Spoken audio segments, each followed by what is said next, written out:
Olá pessoal, tudo bom com vocês? Sejam muito bem-vindos ao meu canal. Para quem não me conhece, meu nome é Aline do Prado. Por favor, não se esqueça de deixar um like, isso ajuda muito na divulgação do vídeo. E se você não é inscrito ainda, por favor, se inscreva aqui embaixo.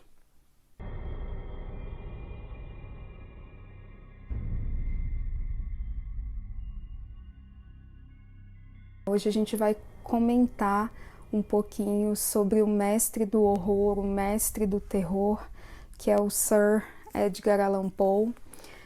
Essa minha edição aqui bonitona é uma edição que saiu pela Dark Side, Medo Clássico, e é uma edição em capa dura. Essa minha edição é em volume 1, tá? Então tem 2 volumes já disponíveis. Então, essa aqui, o conto que eu vou falar hoje está no volume 1 e aqui é a carinha do Edgar Allan Poe. O primeiro contato que eu tive com Poe foi na faculdade. Eu tive um professor que ele era apaixonado por Poe, então ele sempre dava um jeito de comentar sobre os contos dele, então ele inseria ali os contos nas aulas e a gente foi ali se familiarizando.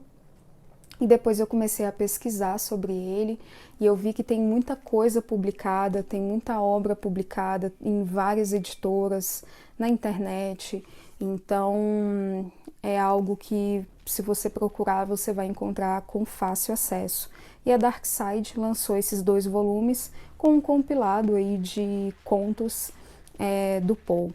Uma pena, né, que esses contos eles só foram fazer sucesso após a morte do Poe, mas a gente tem aí, né, na literatura essa obra incrível e é uma obra muito vasta que eu recomendo fortemente. O conto que a gente vai falar hoje é o conto da Morte Rubra, né, ou a Morte Vermelha. Aqui na minha edição o título ficou O Baile da Morte Vermelha. Então aqui eu tenho uma ilustração. Dá só uma olhadinha, que ilustração incrível que ficou aqui na frente desse conto. É um conto curto, tá, gente? É um conto bem curtinho, mas é um dos contos mais conhecidos do Poe. Então, o que fala, né, esse conto? Do que se trata esse conto? O conto se trata de uma época, né, em que tinha ali um príncipe, tinha ali um castelo, e tinha aquelas pessoas que viviam ali próximo, né, naquela vila, naquela cidade, naquela comunidade ali ao redor desse local. E aí algumas pessoas começaram a morrer assim do nada e as pessoas ficaram bem preocupadas porque associaram essas mortes com uma peste, né, uma doença muito grave que vinha ali para devastar aquelas pessoas. E depois ali que já tinha morrido quase metade da população, o príncipe ele decide que ele vai chamar 1000 convidados para ficar com ele nesse castelo, né, nesse local fechado, e ele simplesmente decide que ele vai viver a vida dele ali com essas pessoas tranquilamente e que as pessoas que ficarem do lado de fora que lutem para sobreviver. Exatamente, eles que lutem. E quando essa doença, né, quando essa morte vermelha ela chegava, quando ela acometia ali uma pessoa, entre o ataque, a evolução e a morte da pessoa durava ali em média uma meia hora, então era algo muito rápido. E se chama a morte vermelha porque a pessoa começava a sangrar, né? Então ela começava a sangrar por várias partes ali do corpo e era uma morte horrível, né? Então ficava aquele banho de sangue mesmo, aquela coisa horrorosa. Então, depois que metade da população ali foi morta por conta dessa doença, esse príncipe decide que ele vai levar 1000 convidados para esse castelo. Então, ele não está preocupado com as pessoas que estão do lado de fora, mulheres, crianças, ele não está nem aí. Ele é um cara completamente egoísta e ele quer saber de viver a vidinha dele ali junto com aquelas pessoas. Depois que essas pessoas entraram, as portas, né, elas foram fechadas de uma forma que ninguém poderia sair. Então, na cabeça dele, ele e essas pessoas estariam ali a salvo, né, dessa morte, dessa peste, dessa doença que ninguém sabia ali até então o que era. E aí passou assim entre 5 e 6 meses depois que essas pessoas estavam lá, ele decide que ele vai fazer um baile, né, que ele vai oferecer um baile ali para aquelas pessoas. Então, naquele castelo possuíam 7 aposentos, 7 cômodos. O conto ele detalha, né, cada um desses cômodos, cada um desses aposentos, como que é, as cores da tapeçaria, como que é a janela. Então, você tem todos esses detalhes ali dentro do conto. E tem um relógio que chama muito a atenção e que é importante no conto também, que é aqueles relógios antigos que ficam com aquelas badaladas lá e chamam bastante atenção. Então, tá acontecendo aí, né, esse baile, tá todo mundo ali feliz, o príncipe tá feliz, as pessoas estão ali se divertindo. Algumas pessoas mais velhas, quando o relógio começa a lhe dar algumas badaladas, ficam meio pensativas, se mostram até um pouco preocupadas, mas o restante não, o restante está ali curtindo aquela festa, aquele banquete ali que está acontecendo. Tem alguns músicos ali que estão oferecendo ali aquela animação para aquela festa, para aquele baile, e eles estão ali seguindo a vidinha deles naquela festa. E aí, um dado momento, né, quando está próximo da meia-noite, o relógio ele começa a dar várias badaladas.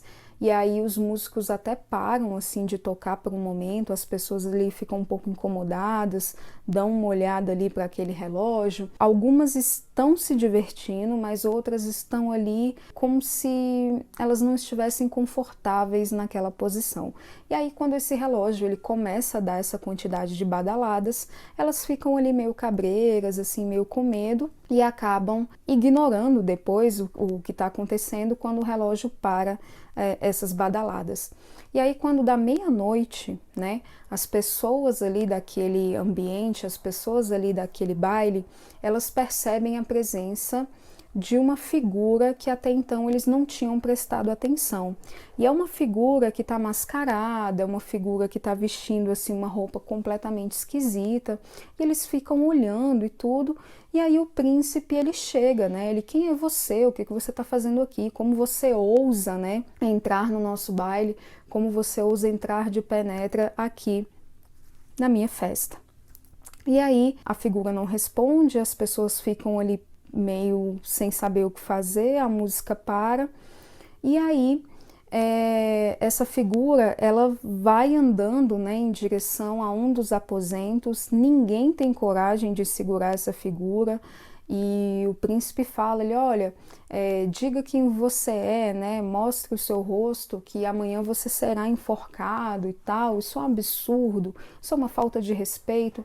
E aí essa figura ela vai andando para um dos aposentos e o príncipe vai atrás. Quando o príncipe vai atrás, ele vai com uma adaga. No primeiro momento ele se mostra bem com medo, né? Ele não é nada corajoso, mas depois ele pega essa adaga e vai atrás dessa figura.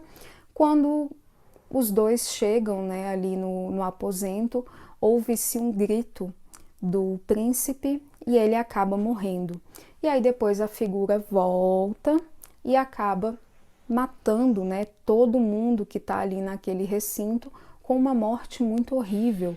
Então as pessoas começam a sangrar, as pessoas começam a pingar sangue e umas começam a cair sobre as outras. Então fica aquele mar vermelho mesmo de pessoas envoltas em seus próprios sangues, em seu próprio sangue. Não sei, gente, eu acho que é sangue, eu acho que é isso. Então as pessoas voltam, né, e as pessoas ficam ali mortas, né, em seu próprio sangue, e a figura, ela acaba saindo dali, né, ela acaba desaparecendo, e é assim que termina o conto. Esse conto, ele é um conto muito interessante, ele é um conto é um classicão, e me lembrou muito também da história da Bela e a Fera, né, quando o príncipe ele tá ali dando um baile para algumas pessoas X, e eles acabam amaldiçoados ali naquele castelo. não chega a ser igual, né? Mas tem uma ideia assim meio que parecida. Então é isso. Eu recomendo muito esse conto. Ele é um conto muito incrível e tem outros detalhes, né? Que vale a pena você ler. Apesar de eu ter contado o conto, vale muito a pena você pegar o livro, sentar e ler. Tem esse conto em outras edições, não necessariamente somente nessa edição aqui da Dark Side. E fica aí a minha recomendação de terror, minha recomendação de Halloween, minha recomendação de horror. E se você puder adquirir, né, essas edições bem bonitonas do Edgar Allan Poe, também vale muito a pena. Eu vou deixar o link, tá, para essa edição do volume 1 e do volume 2 aqui na descrição do vídeo, ok? Então é isso. Um beijo para todo mundo e até a próxima. Tchau!